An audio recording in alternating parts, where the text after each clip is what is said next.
আসসালামু আলাইকুম।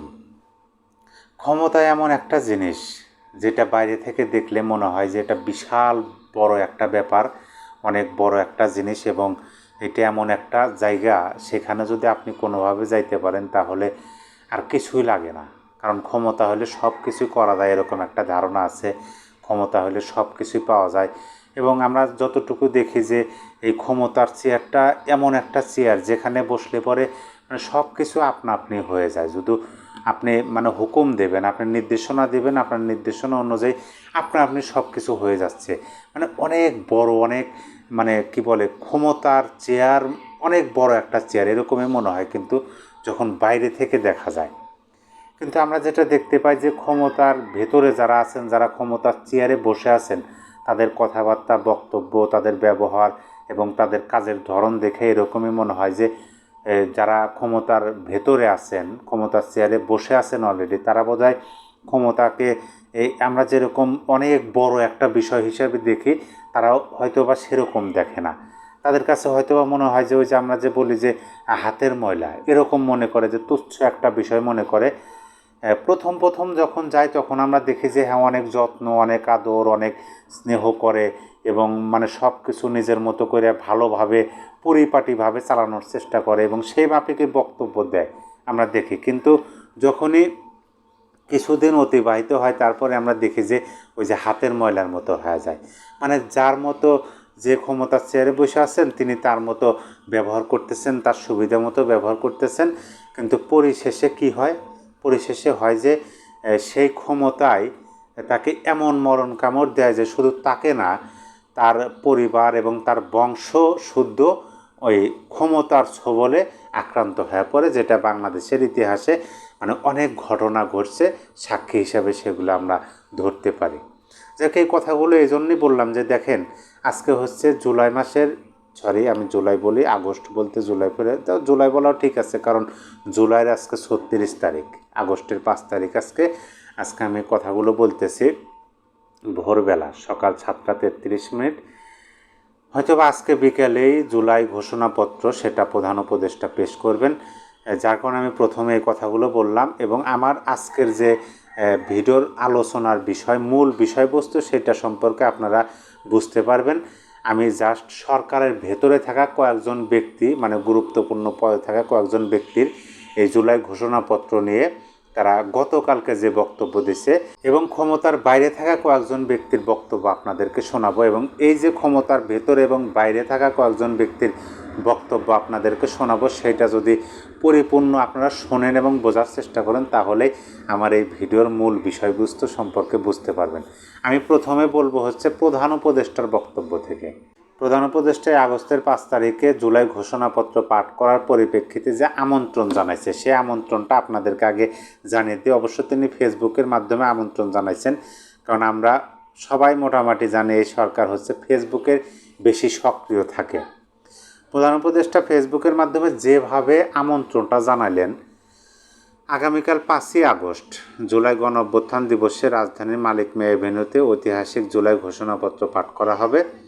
বিকেল 5টায় সকল রাজনৈতিক দলের প্রতিনিধি, জুলাই শহীদ পরিবারের প্রতিনিধি ও আহত যোদ্ধাদের উপস্থিতিতে জাতীয় সংসদের দক্ষিণ প্লাজায় ঐতিহাসিক জুলাই ঘোষণাপত্র পাঠ করবেন প্রধান উপদেষ্টা প্রফেসর মোহাম্মদ ইউনূস। পাশাপাশি জুলাই গণঅভ্যুত্থান দিবস উপলক্ষে মানিক মিয়া এভিনিউয়ে দিনব্যাপী সাংস্কৃতিক অনুষ্ঠানের আয়োজন করা হয়েছে। ঐতিহাসিক এই দিবস উদযাপনে দেশের শিশু, কিশোর, কিশোরী, তরুণ তরুণী, বয়োজ্যেষ্ঠ, নারী পুরুষ সকলকে যোগ দেওয়ার আমন্ত্রণ।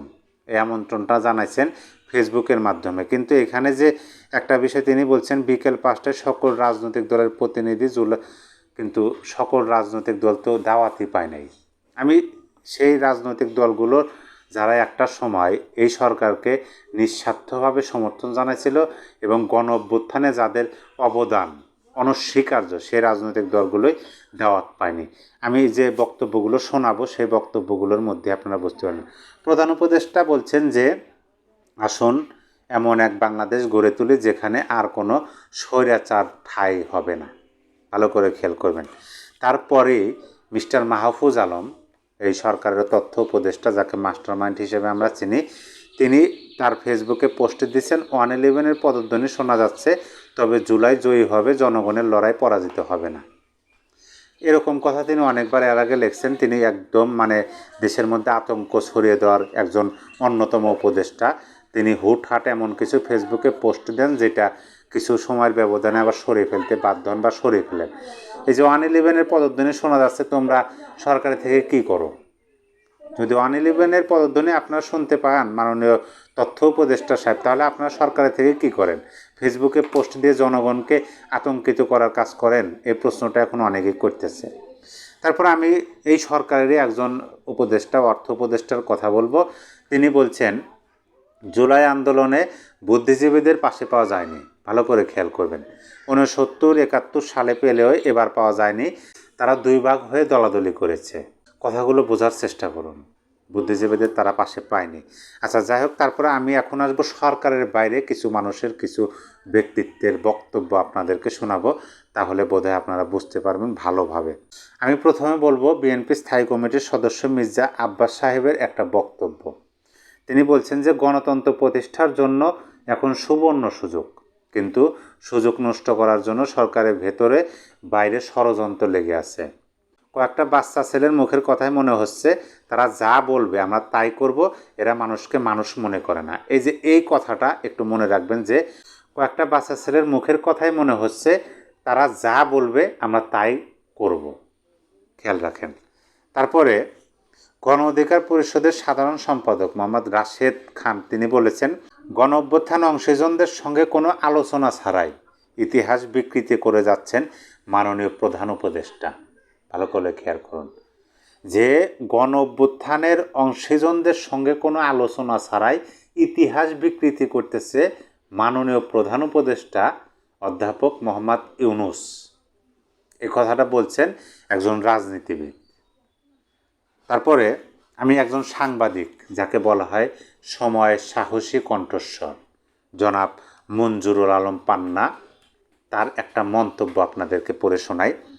তিনি বলছেন, এক বছরে ডক্টর ইউনূসকে কেন্দ্র করে রাষ্ট্রীয় পর্যায়ে যে ব্যয়বহুল কর্মকাণ্ড হয়েছে তা অভাবনীয়। তিনি 11 বার বিদেশ সফর করেছেন, যেগুলোর অধিকাংশই ছিল তার ব্যক্তিগত, অথচ খরচ হয়েছে রাষ্ট্রীয় কোষাগার থেকে। এবারও তার ঘোষণাপত্র পাঠ অনুষ্ঠানের জন্য কোটি টাকা ব্যয়ের জনসমাগম ঘটানো হচ্ছে। 30 লক্ষ টাকাদের ট্রেন ভাড়া করা হয়েছে, আরও অনেক টাকা খরচ হবে। জনাব মঞ্জুরুল আলম পান্না সাহেবের সাথে আমি একমত পোষণ করে বলতে চাই যে এই সরকার এগুলো করবেই। সেজন্যই আমি বলি যে ছাড়, চালিয়ে যাও, পালিয়ে যাওয়ার আগ পর্যন্ত। যাই হোক, আমি পরিশেষে আরেকজন রাজনীতিবিদের কথা শোনাবো, যিনি এই সরকারের নিয়োগকর্তাদের অন্যতম একটা রাজনৈতিক দল, এবং এই রাজনৈতিক দল শুধু এই সরকারের নিয়োগকর্তা নাই, তারা দাবি করতেছে গণ অভ্যুত্থান পুরোটাই তাদের। এই কথাটা আমি আপনাদের সামনে অলরেডি এর আগে একবার প্রকাশ করছি, তুলে ধরছি। আমি এখন আবার আপনাদেরকে বলি, তিনি হলেন জামাত ইসলামের নায়েবে আমির ডক্টর সৈয়দ আবদুল্লাহ মোহাম্মদ তাহের। তিনি তো গণ অভ্যুত্থান তারা নিজেরাই একাই গিলে ফেলার চেষ্টা করতেছেন, দাবি করতেছেন। যাক, তিনি যে কথাটা বলছেন সেই কথাটাই পরিপূর্ণতা দেবে আমার এই ভিডিওর মূল আলোচনায়। বাংলাদেশ জামাত ইসলামের নায়েবে আমির ডক্টর সৈয়দ আবদুল্লাহ মোহাম্মদ তাহের বলেছেন, চাপে পড়ে যেন কোনো বিষয়ে ঘোষণা দেওয়া না হয়। জনগণের আকাঙ্ক্ষার বাইরে কিছু হলে আমরা সেটাকে প্রত্যাখ্যান করব।